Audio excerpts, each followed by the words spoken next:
Right now, it's time to bring in our good friend Brian Ross. It's time for Real News here on Robin Hood Radio. We're joined by Brian, and we take a look at the headline stories and other stories throughout the country and the world. Good morning, Brian. And good morning to you, Marshall.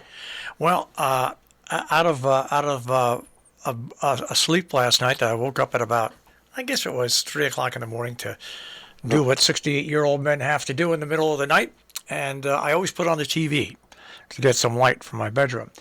And what did I see come up on my TV screen last night? And that was the Texas abortion law has been temporarily blocked by a judge. Now, I have to say I was half asleep, but this, if this is true, it's an interesting step. I don't know how important of a step it will be. Well, it's a step that shows that this is a reaction to the efforts by the U.S. Department of Justice to block that law as unconstitutional. So at the moment, it's a temporary hold on it, although it's still there and still is sort of a chilling effect on anyone trying to do an abortion under the terms of that law. I guess anything after 6 weeks of conception is how it stands. Anything with a heartbeat. But yes, it's a step, and it's an indication that the U.S. Justice Department is going to fight it. The Texas governor's already said he's going to appeal, so the legal battle is on. Well, I'm looking at his history, and I'm trying to see who appointed him. He was the former United States Attorney for the Western District of Texas, but I guess he got into office in 2014, and he was appointed by Barack Obama. So obviously, there's going to be a myriad of court cases coming out of Texas. They've already said they're going to appeal. Yes, and it's a battle. The authors of that bill thought they had found a way to get around any constitutional issues, and the Department of Justice says not so fast. This is illegal, and it flies in the face of the Roe v. Wade decision. The court now is back in session for this year and next, and certainly on the agenda is the question of whether Roe v. Wade will withstand other challenges pending before the court. All right, from that point, let's move on to Mitch McConnell, who has made quite a name for himself over the past, let's say, 14, 16 years. He is floating a debt ceiling proposal that I don't know. I don't know if the Democrats are going to have to water this down a little bit. Well, yes, but he blinked. He blinked. And they're still working out the details, but I think the crisis of the October 18th deadline has passed, but the can really has been kicked down the road. But I think early this morning, the Democrats are saying that he blinked. It makes it easier now to get through the two infrastructure bills and then turn to the debt ceiling and see what they can do about that by December. Everyone was saying it was catastrophic, and from what I'm seeing, McConnell realized that what he was doing really was putting pressure on the Democrats to finally get rid of the filibuster on this kind of issue, that they had no other alternative. And he became alarmed that if they did that, it could be a slow creep. His power only comes from the fact that they have this filibuster rule. Yeah. Other than that, the minority leader has no power. And I guess I wouldn't mind a filibuster rule if you actually had a filibuster. If you had to actually stand up and speak for 40 or 50 hours, but you don't. You just have to say filibuster. That's it. That would be the speaking part, as we saw, on Mr. Smith Goes to Washington, that famous Jimmy Stewart movie, where you have to speak for hours and hours. That came into the filibuster rule. I was doing a research on this. Started in 1806. It's Rule 22 of the Senate. It's been amended a couple of times. But it no longer requires senators, as you say, to stand up and speak through the night, read the Bible, read the phone book. They did all kinds of things to keep talking, to delay, and it took a two-thirds vote or 60 votes to end the speaking part. Well, now they just have to say they're going to do it. They don't have to speak. One of the reforms, at least, suggests if they can't end the filibuster, is require them to come and speak. See if they actually are good for their word. It's interesting. That would be like if I was in high school, if I showed up for a big test and I just showed up and I said, okay, I passed, I can leave now. No, really. I mean, it's if you're going to have the filibuster rule, have the full filibuster rule, or change it. So once again, it makes it mandatory that you stand up and you put your metal up against it to stop something, not just raise your hand. Exactly. I mean, it's really going to be a filibuster. Let's have the filibuster. I think they decided that was also a waste of time. And frankly, as we look at what's happening, the filibuster sort of guarantee that Congress is seen as a do-nothing body that can't really find the middle ground. I don't think it helps the debate at all. But, the traditionalists in the Senate love it. Our own senators, Blumenthal and Murphy, are opposed to it. Richard Blumenthal was telling me when he first got there, he thought it was a good idea, but changed his mind pretty quickly. So it's really, it allows the minority to just obstruct to a level, A majority doesn't rule anymore. It takes 60 votes to win, which is frankly, is crazy.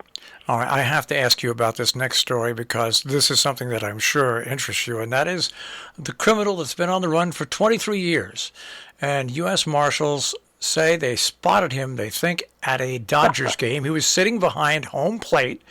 And I guess somebody saw the man, and he's one of the most wanted fugitives. He's been on the run for 23 years. His name is John, I think it's Ruffio. But have you followed this story? I have. I know a little bit. I know some people working on that story. And it was a relative of his who was watching baseball and said, I think that's him. And, in fact, they're pretty sure it was, which is fascinating. And so the U.S. Marshals, they'd been all over the world with tips on him, and the most recent sightings, I think, were in Italy. But yes, that's there he was, and I've seen the blow up of the picture. It looks remarkably like him. Well, the interesting thing about it is that it's amazing. Unless he got out of town real quick on a plane, it's amazing how a human being, after being on the run for 23 years, and he stole, by the way, about $13 million is still not recovered from that theft. I'm sure he could have the biggest home screen HD TV in the world to watch the game. That's the thing that I don't understand about it. It's not like it's the old days where you didn't have it televised or anything like that. He could have sat in the comfort of his home and not be caught. But we'll see if he gets caught. Yeah, well, he got used to being free, and U.S. Marshals, I work with them a lot, and similar kinds of stories, and they think at some point they'll make a mistake, and at some point he'll have to call a relative. At some point he'll do something that gives him away, and maybe this is it. Well, there's that story, and then there's the story that one of the things I do when I get up at 3 o'clock in the morning, 3:45, is I Google different news stories. And the story that came up, which was very interesting, and it's a couple of days old, but it's the first time I'm seeing it, and it shows you the effect of what goes on when you turn something that's not political into political. And Lindsey Graham was speaking in front of a crowd. And, I'm going to play it for you now so you can hear it. And I'm not sure the quality. This is from CNN, but this is what happened to Lindsey Graham speaking about the vaccine. About getting it because if you're my age... There you go. He mentioned about taking vaccines, and it's out of control. He was booed by his own supporters. I mean, that's exactly what happens when you turn something that's not political and you make it so emotional and you bring it into the fray where even your own supporters, when you try to reason with them, just won't listen to you.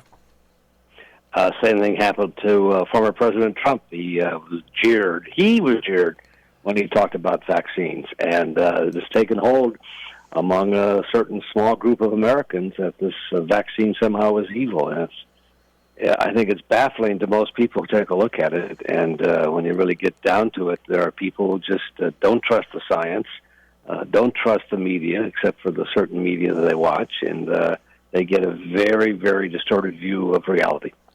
All right, and let's talk about Europe for a second. We see all those the lorries that are backed up and things aren't being delivered, and energy bills now in the UK are going sky high. Is this a result not only because of what's going on in the world with the pandemic, but the fact of Brexit? Does Brexit contribute to this big problem? I think less so than the fact that the world's economy is starting to fire on all cylinders again, and they are not increasing the output. OPEC and Russia have decided not to do that, so prices are going to go up. And all of us up in the northwest corner, we're going to pay more for our heating this winter. There's just no doubt about it. Well, it's maybe we'll have a warm winter, but really, I mean, as Americans, I mean, Amazon started their Prime Day early because they know they can't deliver things like they had over. Right. I mean, well, there's just a backlog in shipping, and all sorts of things are backed up, and the fits and starts of an economy worldwide that was it's not completely shut down, really, really limited, and so getting it back up, we see spikes in inflation.